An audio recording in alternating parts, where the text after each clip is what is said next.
Somajiguda press క్లబ్లో doctor RS Praveen Kumar గారు ప్రభుత్వం చేస్తున్నటువంటి గురుకులాల్లో బీసీ ఎస్సీ ఎస్టీ మైనార్టీ గురుకులాల్లో చేస్తున్న కుంభకోణం 2000 కోట్ల కుంభకోణం ఏదైతే ఉందో దాన్ని ఆధారాలతో నిరూపిస్తా అని గత 10 రోజుల క్రితమే ఈ ప్రభుత్వానికి సవాల్గా తెలియపరచడం జరిగింది. మరి ఈరోజు ప్రభుత్వం చేస్తున్న పని ఏంటంటే వాళ్ళు చేసిన ఆ కుంభకోణం ఎక్కడ బయటికి వస్తుందో, ఎందుకంటే డాక్టర్ ఆర్ఎస్ ప్రవీణ్ కుమార్ అనే వ్యక్తి గతంలో ఆ గురుకులాల సెక్రటరీగా చేసిన వ్యక్తి, అదేవిధంగా ఒక ఐపీఎస్ ఆఫీసర్, తెలివికల్లవాడు, తప్పకుండా ఆధారాలతో చూపిస్తాడు అన్న భయానికి వాళ్ళు గంగోలు ఎత్తి వెంటనే వాళ్ళ సీఎం రేవంత్ రెడ్డి వాళ్ళ డిపార్ట్మెంట్కు వాళ్ళని అరెస్ట్ చేయమని చెప్పడం జరిగింది. వాళ్ళని కనీసం ఈ ప్రెస్ క్లబ్ దాకా కూడా రానియలే కదా, సోమాజిగూడ దాకా కూడా. వెంటనే వాళ్ళని ఇప్పుడు అరెస్ట్ చేసి కనీసం ఒక కేర్ ఆఫ్ స్టేషన్ దగ్గర ఉంచినాము, లేదంటే పలానా దగ్గర ఉంచినాము అన్నది కూడా లేదు. ఇప్పటికి కూడా చక్కర్లు కొడుతున్నారు సిటీలో ఈ డిపార్ట్మెంట్. నేను ఈ విధంగా తెలంగాణ ప్రజలకు, ప్రభుత్వానికి మేము ఒకటే చెప్తా ఉన్నాం, మీరు ఎన్ని కథలు పడ్డా, ఎన్ని వేషాలు పడ్డా, మీరు చేసింది 100% తప్పు. కుంభకోణం చేసిండ్రు. 2000 కోట్ల కుంభకోణం గురుకులాల్లో జరిగింది. మేము గత 2 నెలల నుంచి కూడా దీని మీద అన్నాం. మీరు కూడా దానికి మాకు సవాల్గా మీరు 2000 కోట్ల రూపాయలు కనుక మేము చేసినట్టయితే అడ్లూరి లక్ష్మణ్ మంత్రి గారు వెంటనే నేను అక్కడి నుండి నా పదవికి రాజీనామా చేసి నేను వెళ్ళిపోతాను. మరి ఏమైంది లక్ష్మణ్జీ, ఎందుకు రాలేను? దానికి తోడేమో మీతోటి బీసీ సంక్షేమ మంత్రి పొన్నం ప్రభాకర్ గౌడ్ ఏమో తనేమో కనీసం ఒక మంత్రిగా ఉన్న అన్న ఆలోచన లేకుండా లూజ్ టాక్ చేయడం జరుగుతుంది. నీకు ఏమవసరం? మనం నువ్వు రావచ్చు కదా, డైరెక్ట్ వచ్చి ఇక్కడ మీరు చెప్పండి, మేము చేయలేదు, మేము ఈ విధంగా ఆర్డర్లు ఇచ్చాము, ఈ విధంగా కోడింగ్ చేశాము, ఈ జీవో నెంబర్ ప్రకారం ఇట్లా చేసామని తెలియపరచండి. మీరు ఖచ్చితంగా 2000 కోట్ల కుంభకోణం చేసినయ్యా, మేము ఆధారాలతో వస్తున్నామని మేము అంత క్లియర్గా చెప్పి సోమాజిగూడ ప్రెస్ క్లబ్లో గత 10 రోజుల నుంచి మేము ఇక్కడ ప్రెస్ మీట్కి రండి, మీ అతను ఎదురుగా కూర్చొని మాట్లాడుకుందామని అది చేతగాలే. పోనీ మళ్ళీ మీరు ఒక డైలాగ్ కొట్టిల్లు, గన్ పార్కు రండి, మాకు సెక్రటరీ ఆఫీస్కి రండి అని. మేము ఇక్కడ నుంచి మీ దగ్గర రావడానికి కూడా సిద్ధంగా ఉన్నాం.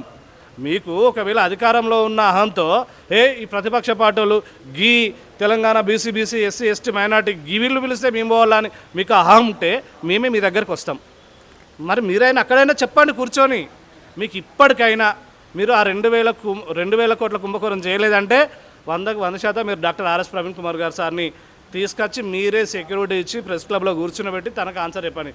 ఒకవేళ మీరు అది తీసుకురాలేకపోతే 200% ఈ పేదింటి బిడ్డల కడుపుకాడి సొమ్ము 2000 కోట్లు మీరు తిన్నది 200% కరెక్ట్ అన్నది తెలంగాణ ప్రజలు గమనిస్తారు. ఈ రోజు కాకపోయినా రేపు కాకపోయినా ఎల్లుండి ఏదో ఒక రోజు నువ్వు చేసిన దొంగ మాటలు, దొంగ పనులు అన్నీ బయటకు వస్తాయని మేము ఈ మీడియా ద్వారా తెలంగాణ ప్రజలకు తెలియజేస్తున్నాం. Thank you. ఈరోజు పార్క్ దగ్గర మరి సవాల్ ఇచ్చినటువంటి మరి మంత్రుల గారికి ఒకటే మేము చెప్తున్నాము, విసినందుకు ప్రవీణ్ సార్ గారు, హరీష్ రావు గారు, కేటీఆర్ గారు అన్నీ సిద్ధం చేసుకొని బయలుదేరారు. మరి వాళ్ళని పోలీసులు అరెస్ట్ చేయలేదు. మరి అంటే వాళ్ళ ప్రభుత్వంలో వాళ్ళ పోలీస్ శాఖ వాళ్ళ చేతిలో ఉన్నదనే కదా ఈరోజు చూస్తున్నారు ప్రజలు కూడా. మరి బయలుదేరినటువంటి హరీష్ రావు గారిని, కేటీఆర్ గారిని, doctor RS Praveen Kumar sir గారిని అరెస్ట్ చేసి నడుస్తూ వెళ్తామన్నా కూడా మరి అనుమతి ఇవ్వలేదు. మరి సవాలు ఇచ్చినప్పుడు ఆ సవాలు స్వీకరించాలి కదా. మీరు ప్రెస్ క్లబ్కి వచ్చినాము మేము అందరం. మరి ప్రవీణ్ సార్కి మేము ఒక్కటి అడిగింది, సార్ 200 కోట్ల అవినీతి జరిగింది, పేద విద్యార్థుల కడుపు తిండి తింటున్నారు, మరి ఇది కరెక్టు కాదని మరి సాక్ష్యాధారాలతో బయలుదేరినటువంటి doctor RS Praveen Kumar sir గారిని, హరీష్ రావు సార్ గారిని మరి మధ్యలో అరెస్ట్ చేసి పోలీస్ స్టేషన్ తరలించడం చాలా సిగ్గుసేటు. ఇలాంటి చర్యలు జరగకుండా ఉండాలంటే మేము ఎప్పటికైనా doctor RS Praveen Kumar sir గారు మరి తెలంగాణ ఉన్నప్పుడు, కేసీఆర్ ప్రభుత్వంలో ఉన్నప్పుడు ఇలాంటి అవినీతులు జరగలేదు అని అందరికీ తెలుసు. కానీ ఈరోజు మీ మంత్రి లక్ష్మణ్కు ఒకటి చెప్తాం ఏంటంటే, ఈరోజు మంత్రి పదవిలో ఉండి ఒక గురుకులాల సెక్రటరీగా ఉండి కూడా ఈరోజు సవాలు విసురుతుండంట, సిగ్గుసేటు. ఎందుకంటే మేము సవాలు ఏమని ఇసిరిన మా ఆర్ఎస్ ప్రవీణ్ కుమార్ సార్ 200 కోట్లు 300 కోట్లు అంటున్నారు, సిగ్గుచేటు.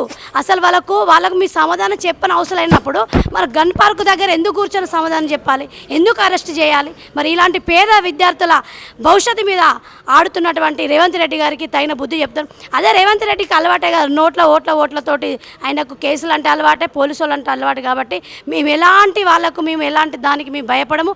అలాంటి పోలీసు శాఖ వాళ్ళకు కూడా మేము గౌరవిస్తున్నాము. మమ్మల్ని వెంటనే మా doctor RS Praveen Kumar sir గారిని, హరీష్ రావు సార్ గారిని, మరి కేటీఆర్ గారిని, మరి అందరినీ అందరి అరెస్టును విడుదల నుంచి మమ్మల్ని పంపిస్తే అందరం కూడా మేము ఎప్పటికైనా ఎన్నడైనా సమాధానం ఎప్పుడూ మేము సిద్ధంగా ఉన్నామని తెలియపరుస్తున్నాం. తెలంగాణ ప్రజలందరూ కూడా గమనించాల్సిన విషయం ఏంటంటే ఈరోజు డాక్టర్ ఆర్ఎస్ ప్రవీణ్ కుమార్ గారిని ఎందుకు అరెస్ట్ చేశారో తెలుసా? కేవలం ప్రజల పక్షాన ప్రశ్నించినందుకు, పేదల బిడ్డల పక్షాన ప్రశ్నించినందుకు. ఎందుకంటే డాక్టర్ ఆర్ఎస్ ప్రవీణ్ కుమార్ గారు కూడా ఒక పేద కుటుంబం నుంచి వచ్చిన అతనే. అదేవిధంగా ఒక ఆఫీసరు. ఆయన గురుకులాల సెక్రటరీగా ఉన్నప్పుడు పేద బిడ్డల కష్ట సుఖాలు అన్నీ చూసి పేద బిడ్డల కోసమే తను ఎంతో త్యాగం చేసి ఈరోజు ఈ యొక్క బహుజన రాజ్యం కోసం నిరంతరం పోరాడుతున్నటువంటి డాక్టర్ ఆర్ఎస్ ప్రవీణ్ కుమార్ గారిని ఈరోజు కంచన్బాగ్ పోలీస్ స్టేషన్కి తరలించారు. కేవలం ఎందుకనంటే ఇప్పుడు ఉన్నటువంటి కాంగ్రెస్ ప్రభుత్వం మొత్తం కూడా దొంగల రాజ్యం, దోపిడీ రాజ్యం పరిపాలిస్తున్నాడు మన రేవంత్ రెడ్డి రెన్యువల్ సీఎం రేవంత్ రెడ్డి గారు. ఎందుకంటే ఆయనకి రెన్యువల్ మీద ఉన్నంత ఇంట్రెస్ట్ పేద ప్రజల మీద, ఈ తెలంగాణ ప్రజల మీద లేదు. ఏమయ్యా రేవంత్ రెడ్డి సీఎం గారు, మిమ్మల్ని ఒకటే ప్రశ్నిస్తుంది, ఇంతకుమించి ఏం అడిగినా వేస్ట్. అసలు మిమ్మల్ని ఒక సీఎంగానే మేము చూస్తలేము. దేనికనంటే తెలంగాణలో ఎంతోమంది వ్యాపారస్తులు ఉన్నారు, అదేవిధంగా అనుభవజ్ఞులు ఉన్నారు, అదేవిధంగా ఎంతోమంది నిరుద్యోగులు ఉన్నారు. తెలంగాణ రాష్ట్రంలో జరుగుతున్నటువంటి చిన్న చిన్న కాంట్రాక్టర్స్ మీరు తెలంగాణ ప్రజలకు ఇవ్వచ్చు కదండి. అదేవిధంగా తెలంగాణలో ఎంతోమంది మహిళలు కూడా నిరుద్యోగులుగా ఉన్నారు. మీరు మహిళలకి ఎంత పర్సెంటేజ్ ఇస్తున్నారు? అసలు మహిళలకి ఏం చేస్తున్నారు? ఈరోజు అదే వ్యాపారాలు మీరు నిజంగా వ్యాపారమే చేయాలనుకుంటే మీరు అందరికీ అవకాశం కల్పించవచ్చు. తెలంగాణలో ఉన్నటువంటి వ్యాపారస్తులకు అవకాశం ఇవ్వకుండా మీరు పక్క రాష్ట్రాల్లోకి ఎందుకు సొత్తు కలిశారు అంటే మీకు కావాల్సింది కమిషన్లు మాత్రమే. కమిషన్లే తప్ప తెలంగాణలో అంటే ప్రజలు బాగుపడకూడదు. అదే మీ కాన్సెప్ట్, అంతే కదా? బుద్ధి ఉండాలి రేవంత్ రెడ్డి. ఎందుకు ఒక మనిషివై ఉన్నావు కదా, మనిషికి ఒక హద్దు ఉండాలి. కానీ నీకు కనీసం బుద్ధి కూడా లేదు. నీకు హద్దు లేకుండా బుద్ధి లేకుండా తెలంగాణలో ఈ కాంగ్రెస్ ప్రభుత్వాన్ని విచ్చలవిడిగా మీరు పరిపాలిస్తున్నారు. కాంగ్రెస్ ప్రభుత్వం తరపున మేము ఇక్కడ ఈ యొక్క తెలంగాణ రాష్ట్రంలో ఉన్నటువంటి ప్రజలందరూ కూడా చాలా సిగ్గుపడుతున్నారు. కాంగ్రెస్ ప్రభుత్వంలో ఉన్నటువంటి ప్రతి ఒక్కళ్ళు కూడా ఎందుకు ఇలాంటి సీఎంని ఎంచుకున్నామా అనేసి. ప్రవీణ్ కుమార్ గారు ఏం చేశారండి? గురుకులాలకు ఒకప్పుడు ఎంత చేశారండి?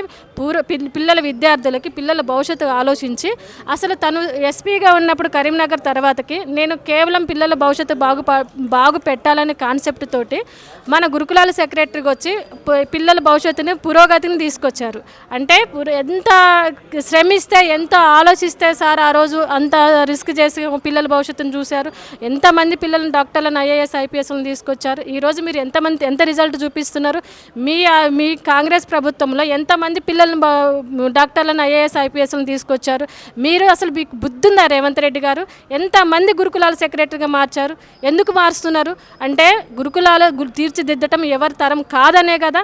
అంటే మీరు ఆ విధంగా గైడ్ చేస్తలేరనే కదా. ప్రవీణ్ కుమార్ గారు లాంటి వ్యక్తిని, ఒక ఆఫీసర్ని మీరు ఇంతవరకు చూడలేదనేది తెలంగాణ ప్రజలను అందరు గమనిస్తున్నారు, తెలిసిపోతుంది.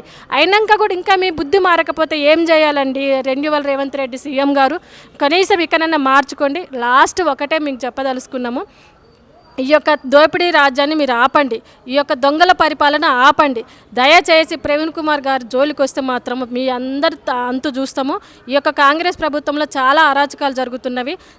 పేదలకు అందరికీ కూడా అన్యాయమే జరుగుతుంది. ప్రజలందరూ కూడా ఇప్పుడు కరువు వచ్చింది తెలంగాణలో. మీరు వచ్చాక, మీరు ఒక సీఎం అయ్యాకనే తెలంగాణకి కరువు వచ్చింది అనేది ప్రతి ఒక్కళ్ళు కూడా భావిస్తున్నారు.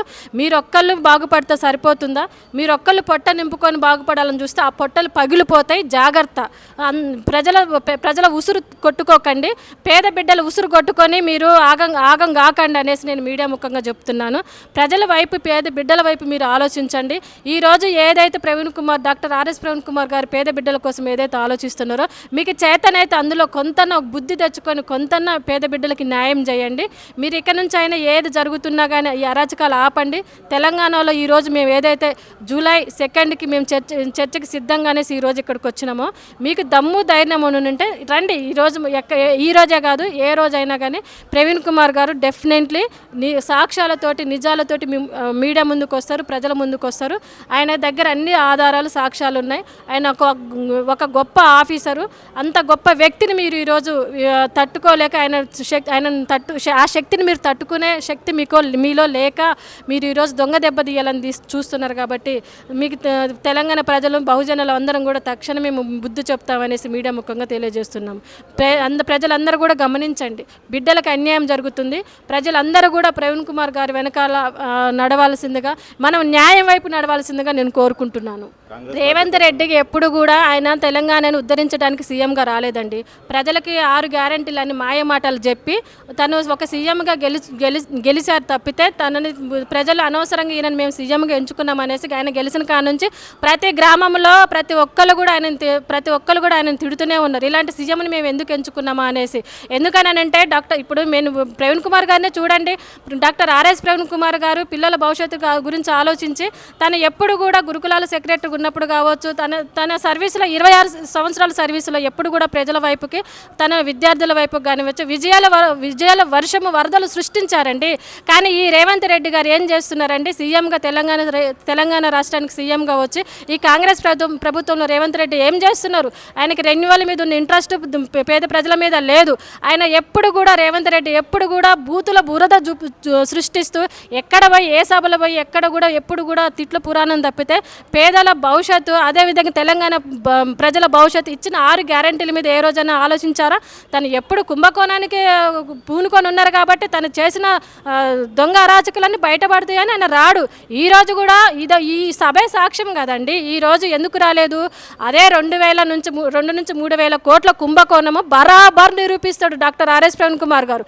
ఆ దమ్మును తట్టుకునే ధైర్యం లేక డాక్టర్ ఆర్ఎస్ ప్రవీణ్ కుమార్ గారు అనే శక్తిని తట్టుకునే ధైర్యం లేక ఈరోజు రేవంత్ రెడ్డి గారు దొంగ దెబ్బ తీయాలని అరెస్ట్ చేయించారు. కానీ ఆయన ఇంతటితోటి ఆగము. ఇంకా కూడా మేము ముందుకు పోతాము, ప్రజల పక్షాన్ని మేము పోరాడతాము. ప్రజలకు న్యాయం జరిగే వరకు కూడా ప్రవీణ్ కుమార్ గారు ఎప్పుడు నిరంతరం ప్రజల వైపే ఉంటారు. ప్రజల కోసమే మేమందరం త్యాగం చేస్తాము. ప్రాణాలకైనా మేము సిద్ధమే. కానీ ప్రజలకు అన్యాయం జరిగితే మాత్రము మేము ఎట్టి పరిస్థితుల్లో ఊకునే ప్రసక్తే లేదు. మేము నిరంతరం కూడా పేదల వైపే ఉంటాము.